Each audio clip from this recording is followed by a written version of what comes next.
Poutine est-il mis en échec en Ukraine? La question peut paraître contre-intuitive, mais nous allons vous montrer carte à l'appui comment Moscou s'est enlisé et a même reculé depuis pratiquement 2 ans, ce que le Kremlin refuse d'admettre. Souvenez-vous, il y a 2 ans, ces colonnes de chars qui déferlaient sur l'Ukraine, direction Kiev. Poutine était à l'époque censé envahir l'Ukraine en quelques jours. Ces colonnes de chars avaient suscité l'effroi en Ukraine. L'opération militaire spéciale avait été déclenchée pour protéger les victimes du régime de Kiev, selon Poutine. Принято решение о проведении специальной военной операции.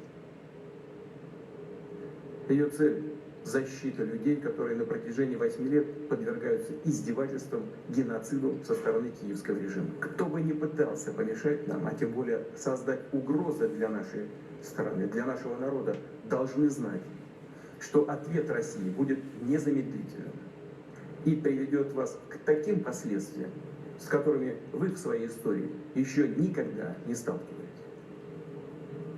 Мы готовы к любому развитию событий. Force est de constater que 2 ans plus tard, Poutine a fait face à des difficultés qu'il n'avait pas anticipées. Colonel, on a choisi 3 cartes qui représentent 3 instants T du conflit. La première, c'est mars 2022.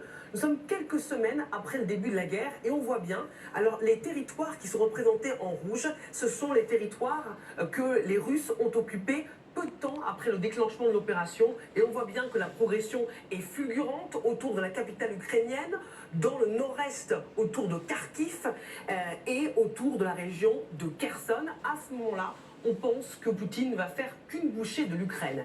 Mais si on revient pratiquement 1 an plus tard, en février 2023, regardez, c'est comme assez criant. Regardez les territoires rouges là, ils ne sont plus là, car la contre-offensive ukrainienne a permis à Kiev de récupérer de nombreux territoires, de reprendre Kherson.